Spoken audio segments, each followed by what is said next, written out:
Green Party, Howard, so that's really good. So please, everybody take their seats, because we are about to start right now. And please give a warm welcome for Mr. Howard Switzer. Okay. All right, can you hear me all right if I hold it here? I like talking loud, but does this work better?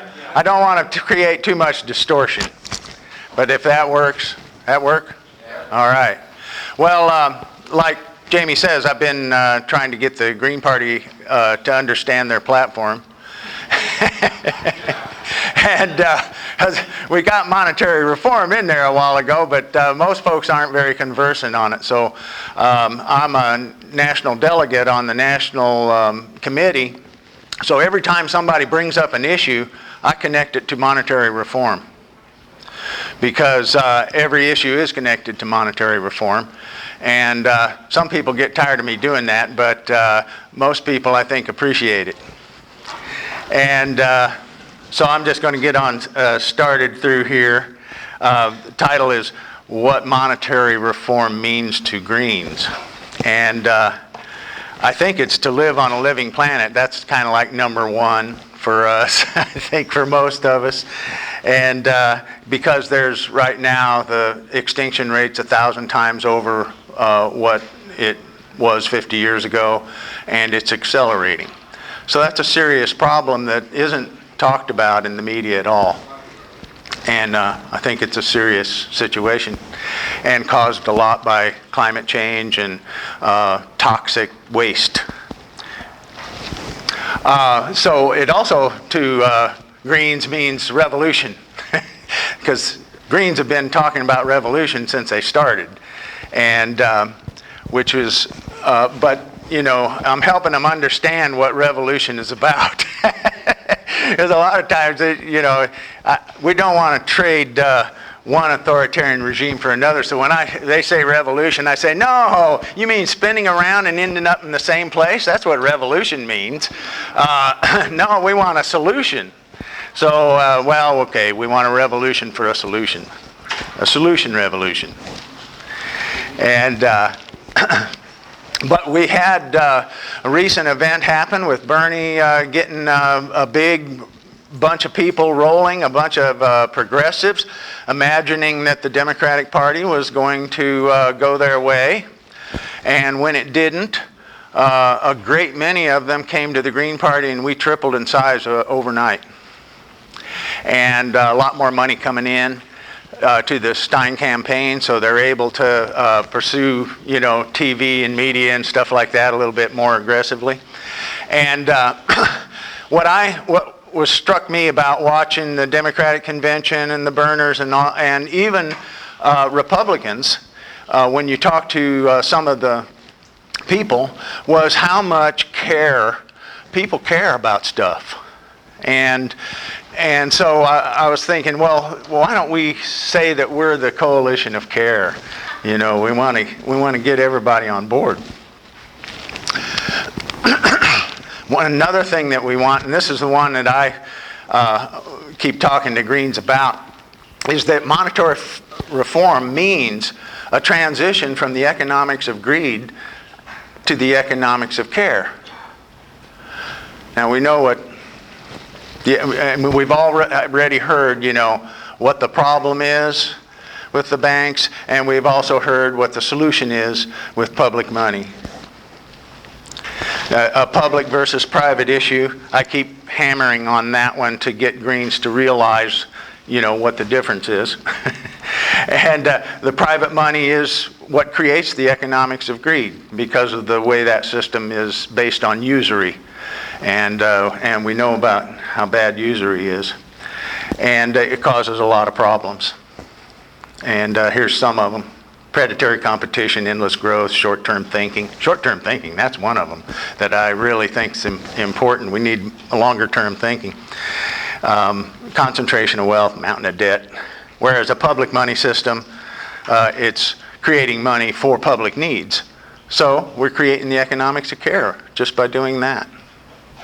Now, on the economics, as Jamie was pointing out, the transition is non-disruptive, right, to the economic system, but it's not to the social system, because changing from the economics agreed to the economics care is going to have profound psychological consequences among the population. But we've got it in, we know the purpose of government, right? It's supposed to be taking care of us, and it's not doing a very good job, but it's right there in the first sentence of the Constitution, what we're supposed to be doing with the tools that have been given us, right? The power to create money. I've been trying to get Jill Stein to preface her economic comments with one little sentence that says, if George Will asks, for instance, how do you pay for it, to say, well, government can create money. So we can easily pay for it. And then she can go on with the rest of her economic comments, which have always been about how we can save money, reeling in the military and stuff like that.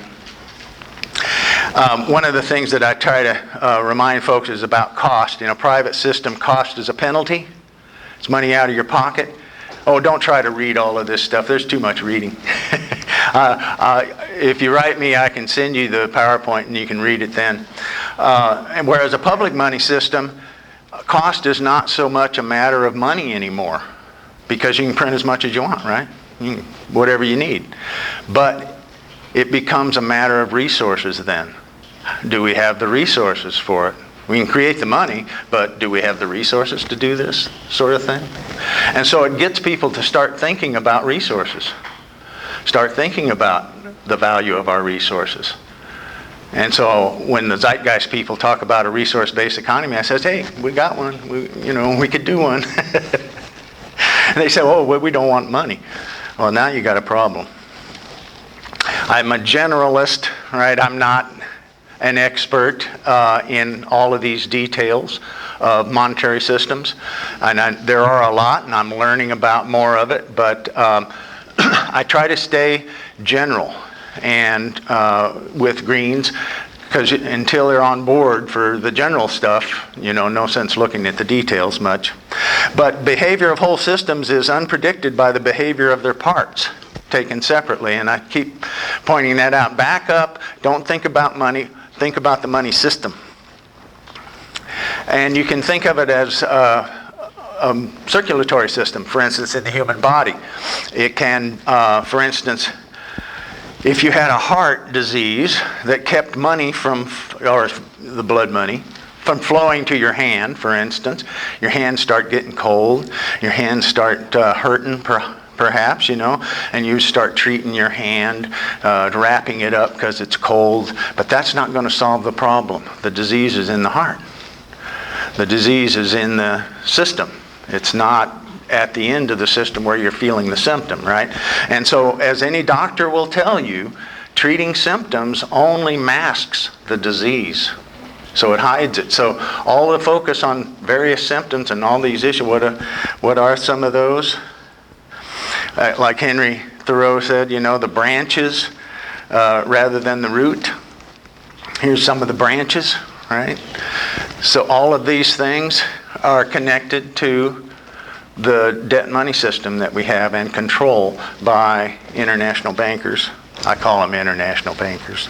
Is that right, Joe? Is that Joseph? Yours, one of the articles, I keep covering blanketing the Green Party with articles, and yours is one of them that I tend to send out a lot, and Stevens and Roberts, and keep them up on monetary issues. But there are many more of these issues. But of course, people are drawn to these issues because this is the locus of pain. This is where the pain is. And so, you do kind of tend to are drawn to those situations. But we need to treat the disease. I mean, those issues are like playing whack-a-mole, right? Because the system just keeps producing them. You just spend forever trying to address the symptoms. And so I did this little graphic to kind of show the branches that Thoreau talked about and the roots that we're talking about. And it is corruption at the base of it. This is, now I borrow a lot of slides from a lot of people. I've stolen some from you. Yeah, I know anybody that's had slides here. But looking at this is, 80% of us, and then there's a few people up here on top of the beanstalk. And I think we need to take the neat axe to it. But I was looking at this. I'm an architect, so I look at this as a structure. And I think, golly, that thing is flimsy and anemic. I mean, this could snap off. Terrible idea. But also, this is where the art and innovation comes from. Not there. So, what if we had an economy that looked more like that? Where this was the economic activity. Can you imagine? I can't hardly even imagine it. Comparing this two economies, if we had an economy like this, what kind of economic activity would be going on? That's robust, and that is structurally solid, right?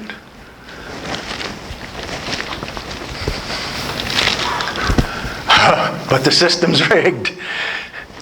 Elizabeth Warren announced that at the Democratic Convention this year, right? She admitted the system's rigged. Well, we know it.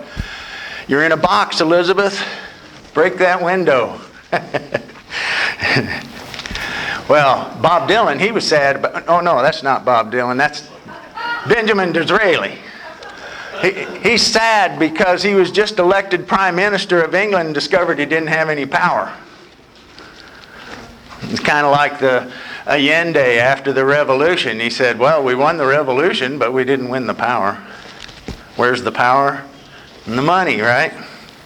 We know that. Was Madison a conspiracy theorist when he said this? That the international bankers will use any form of abuse, intrigue, deceit, violent means possible to maintain their control over governments? I think so. And Aristotle pointed it out too, that governments make a mistake giving rich too much power. So why is it important? Well, you die if you don't have the money because you can't get housing, can't get food, can't get health care, anything like that. It's difficult, but it's also important because it influences policy. So the people with a lot of money have a lot of influence on policy, and that 80% of Americans, they have zero influence on public policy, as the Princeton study showed. None at all. But what I thought was interesting was here's 200 companies in 6 industries. They spent $508 billion over the last 10 years, and they got $4 trillion worth of benefit back from taxpayers, right? And but what I thought was interesting about this was, see all these industries up here? Oh, but that's the biggest one. And guess what? All of those industries owe them money. So does government, right? Everybody owes them money. So that is the one that we kind of are all focusing on. I like to show this picture. It's kind of old, but when people talk about the public debt, I didn't say national, Mark. I didn't say the public debt.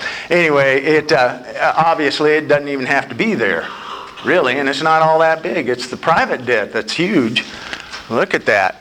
Household and corporate debt is just way out there. So that's a problem, I think. I think Steve Keen says that too. And Hamilton thought it was great. They're out celebrating Hamilton. I thought, oh yeah, the bankers saw this coming and they wanted to get Hamilton pumped up as a hero. The father of U.S. political corruption. And if you don't know that story, I think you need to read Stephen's book. Yeah. So we have the money monster, right? And it's got corporate tentacles out there making money for bankers. Can we regulate it? Well, fellow architect William McDonough says any system where that needs a lot of regulation is a faulty system design. And I think that's quite right. Oh! Scary. Here's David Rockefeller. We might say one of the oligarchs, I don't know. But he's here thanking the media, thanking all the newspapers and stuff for preparing the public to accept a world government. A world government of supranational sovereignty of the intellectual elite and world bankers. He says it's surely preferable to what we have. He's one of the tops of up there in that 0.001% who believe that their money comes from God. It comes from God. Well, what do they know? They inherited the system, right? They don't know how it works. But they've been planning this world government for a long time, because go back to 24 and even further back, these conventions of the bankers talking about this stuff. Principal men now engaged in forming an imperialism to govern the world, and by dividing the voter through the political party system, we can get them to waste their time on unsubstantive issues. We have plenty of that going on. Nations are enslaved by debt, right? And so any government that doesn't issue the nation's money is controlled by those who do. This guy found out. He came before the Troika, right, and introduced himself, and the president pushed his nameplate forward and leaned forward and said, elections cannot be allowed to change the economic policies of any country.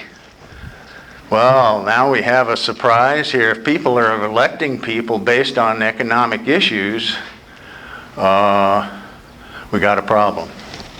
Need to change the system so we can do that. We need to have a democratic government. So here's that web of debt that people talk about. The top 20 banks. This is a little out of date because you see Lehman Brothers and Bear Stearns are still on it. But, I imagine things shift around. But, there's 20-some banks around the world that control. What do they control? Let's see. Maybe 196 governments, 2,300 corporations or so, trying to control 7 billion people. They got their hands full, but they're pretty clever. Who's boss? I wanted to bring this to you, because if you haven't seen this, because these are people who used to work for Goldman Sachs, and then they worked for the government, and some of them went back to Goldman Sachs, and some of them came back to the government, so you have this revolving door, they call it, right? Well, that's just Goldman Sachs.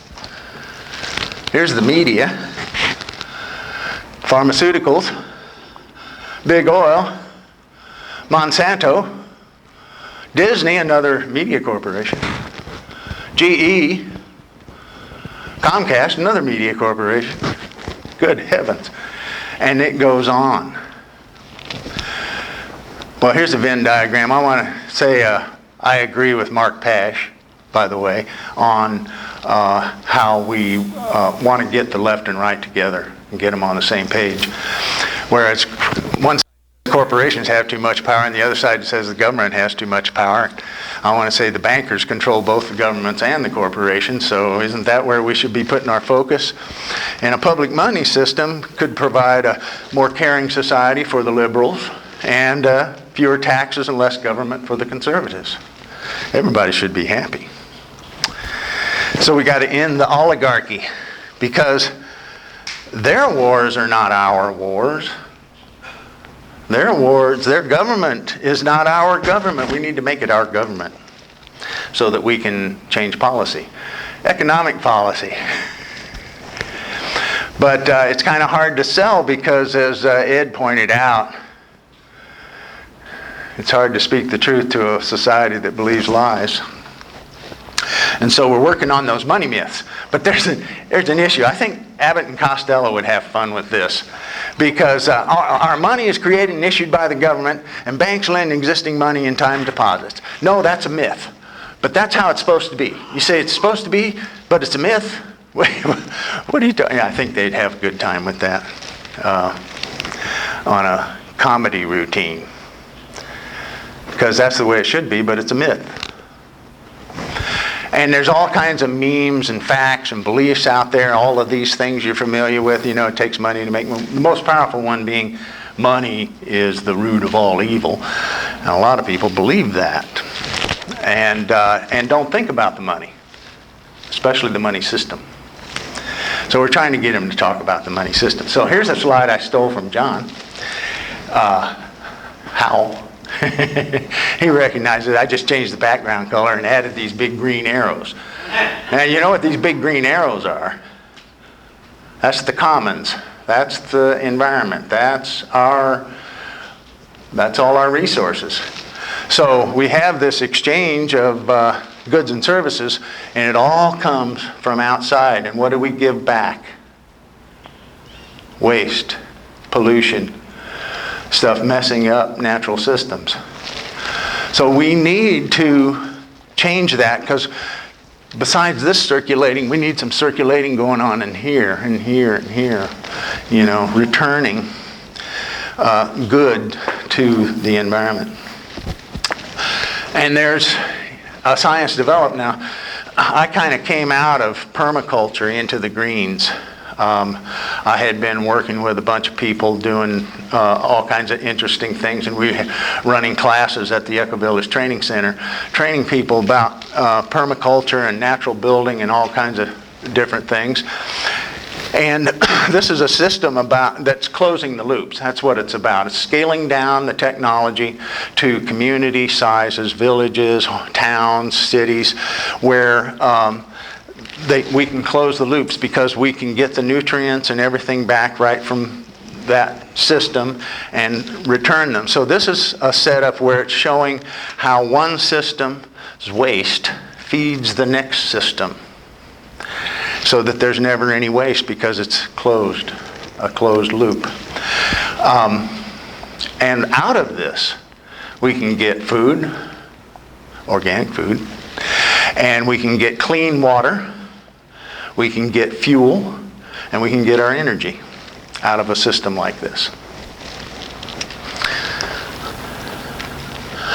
But I mentioned something about psychological effects and how the economics of greed would, changing to economics of care would make a big difference in people's minds and how society works. And not an immediate change, but over time. This would have an effect, I believe, because I believe the values of a monetary system is based on, become the dominant values of the society over time. And there's some research being done on that. Psychological consequences of money back in 2006, where the mere presence of money made people a barrier to social intimacy. And they did another experiment where they put 2 rooms of people taking an exam. And in one room there was a big picture of a dollar bill, and in the other room there was a picture of a seashell. And in the room where the dollar was, people sat further apart, others for help, responded to requests for help insensitively, and preferred working alone rather than in collaboration. When they looked into the window of the other room that had the seashell, they discovered people were sitting close to one another. They didn't hesitate to ask for help. They were sensitive to others, how others felt, and they were laughing and joking and collaborating on the test. They were asking each other, how are you answering this test? You know, that kind of stuff. So a big difference. But I want to point out, you know, seashells have been used for money too. So it's really 2 different kinds of money that was showing there. And of course, there was 4 studies done on organizational behavior relating to money, and they said exposure to money can trigger unethical intentions and behavior. 7 more studies on money on behavior, and it affects the wealthy too. Wealthy children are distressed more often because of, you know, high risk for anxiety, depression, substance abuse, all of these things in very wealthy children. You see the ones that are successful, but I have a feeling there's a bunch of them we don't see. And it's all because we're not really talking about money at all. We're talking about usury, money that's based on usury.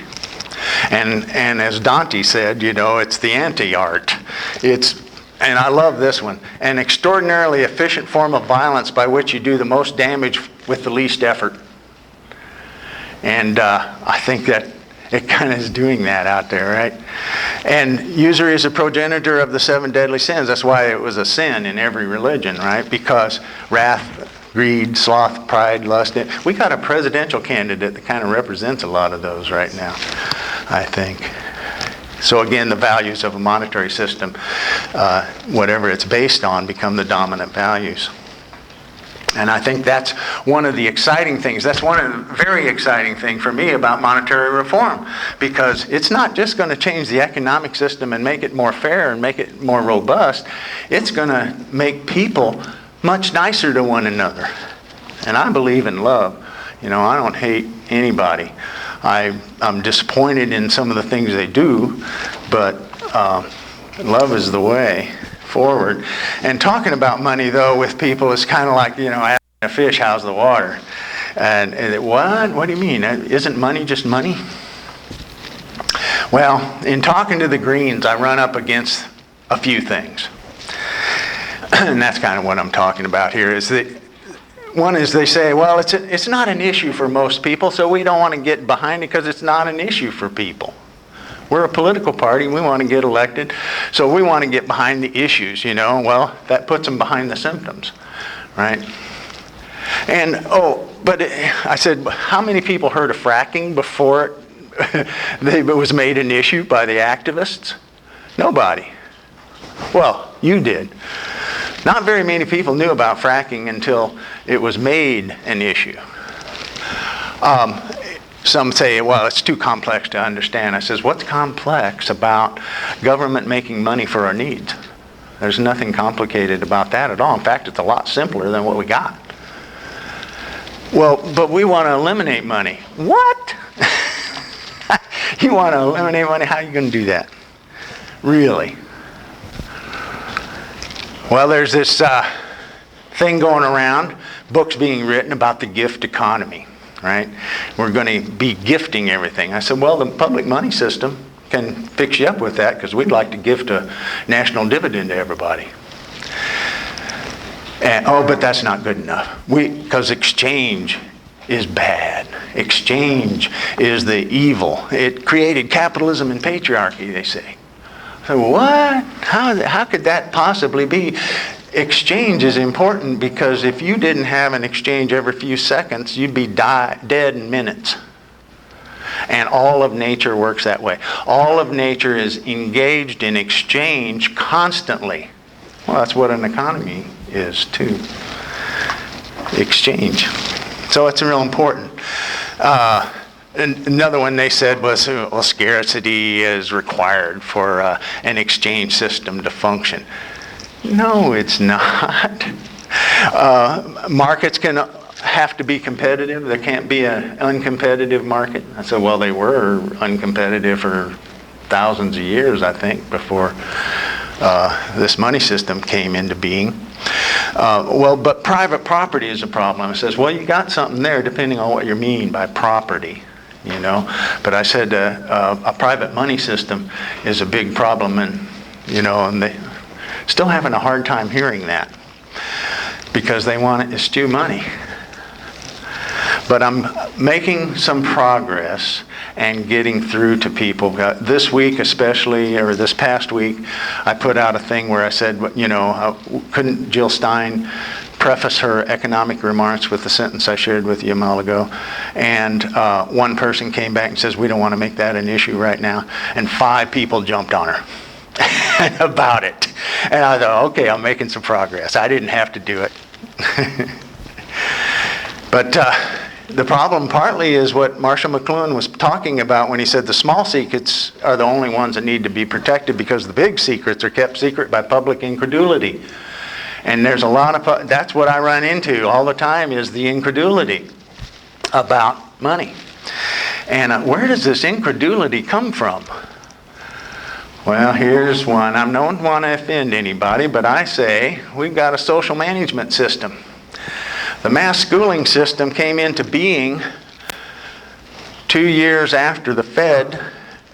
It was pushed by the same people because they wanted a schooling system that provided them obedient workers, compliant consumers, good soldiers, and they wanted a school system that took them away from their parents so that the values of the industrial economy could be inculcated into the children. And so that is a big problem for us, right, in trying to tell people about something that they've believed otherwise all their lives.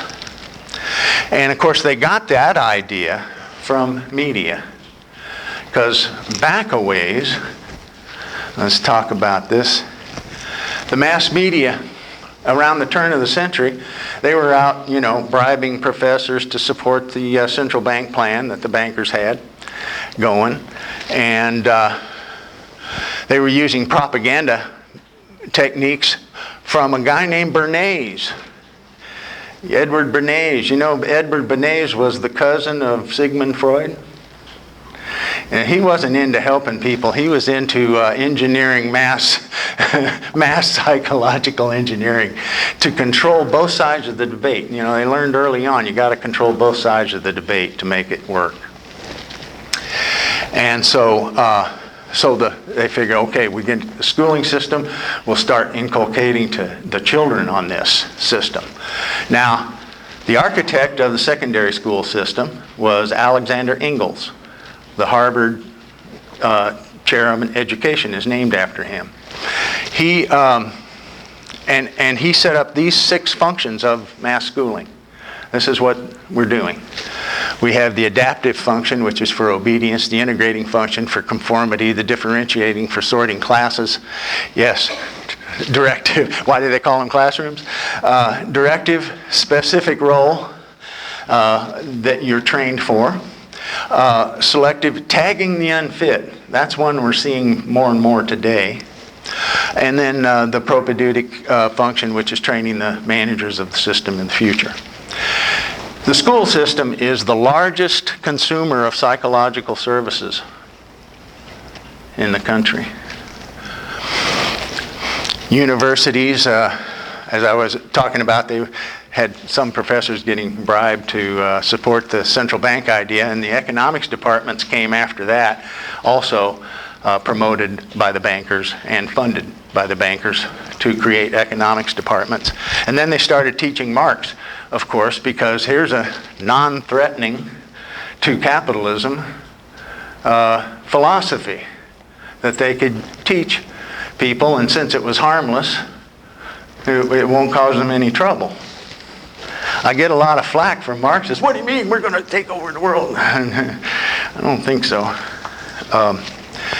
Because you don't really understand money or economics or exchange, so I'm not sure it's going to be much of a change.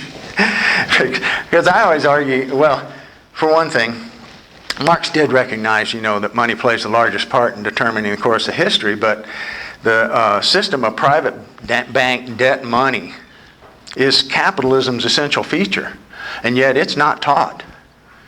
That is not taught about what capitalism is, and not the study of it, not the definition of it.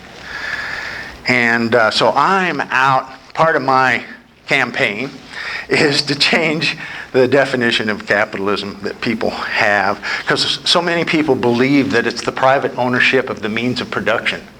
Oh, really? You mean this guy down here with a truckload of tools that hires a helper is a capitalist? Some of them believe they're a capitalist and practicing capitalism. I always say, well, if you're a capitalist, can you create capital? Well, no. Well, then you're not a capitalist. I say, what is a capitalist who can't create money? He's an ex-capitalist. He's not doing it. And democracy, you say majority rule, power to the people, that's what democracy is. Well, yeah, sort of. It definitely is, but we don't need, but that's not real clear. I say capitalism is the private control of money, and democracy is the public control of money. And there's your two economic systems that are opposing one another. Socialism is not an economic system. There's a lot of people think it's an economic system, and they try to make it an economic system, but it doesn't work. It can't work. Because they don't understand exchange and how an economy works. So it's not, how can an economic system work that you don't even understand the exchange system? So there's your two opposing economic systems, from my view. And so why aren't the economists telling us about money and how the system works and all of that kind of stuff? Well, that's obvious, right? Money is power, and so that's the third rail for an economist's career. It'll threaten tenure and stuff like that. Now, I know there's some economists in there, in here, who might be able to verify that. I'm not sure. And of course, as I said, I'm a generalist, so, there's always exceptions to the rule. So that's, some economists might be able to get away with talking about money. I'm not sure where they are. They're not at the University of Kansas. So let's make some change concrete. And the ingredients are a critical mass of people dissatisfied with the current economic system. Well, we kind of have that, right? Seems like. And then large-scale support for a new economic narrative capable of replacing the old one. Well, we've got the new economic narrative. What we're missing is large-scale support. So that's the missing element in our change concrete. But change is happening, We got Iceland and Switzerland and England and the Netherlands all clamoring for the same thing, which is these three essential reforms, basically. The Chicago Plan, the NEED Act, Green Party's platform. That's what the essential reforms are that we need. And it's happening in a lot of other countries as well. And that's a positive development. So I keep telling my Greens, I found this polling data. A couple of guys that pull a lot of polling data together, and they've got a website too where people can go and register their position on things. And what I discovered in looking at all that polling data, almost 80% of Americans want the Fed investigated.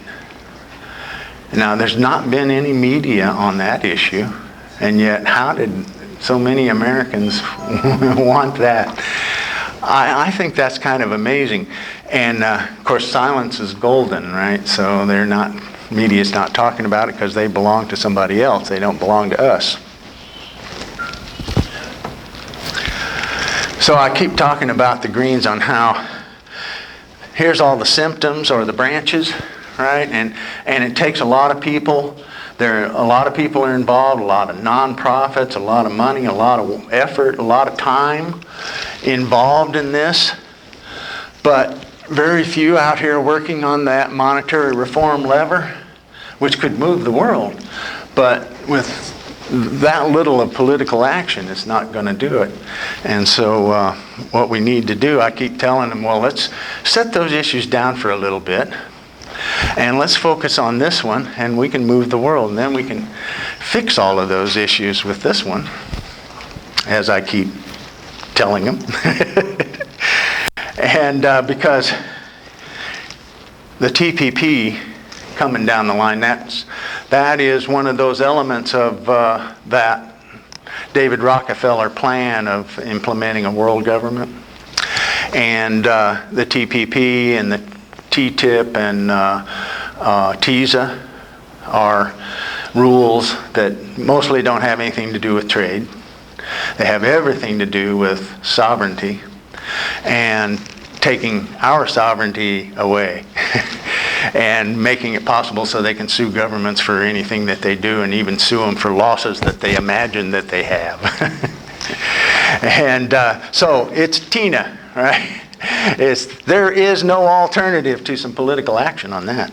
And we need, because we really need to stop it. And the only way we're going to do that, of course, is elect our own government. And we need to get reconnected with nature.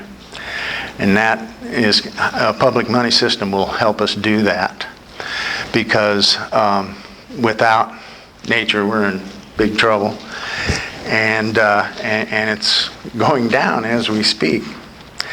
And so I say, blessed are the workarounds.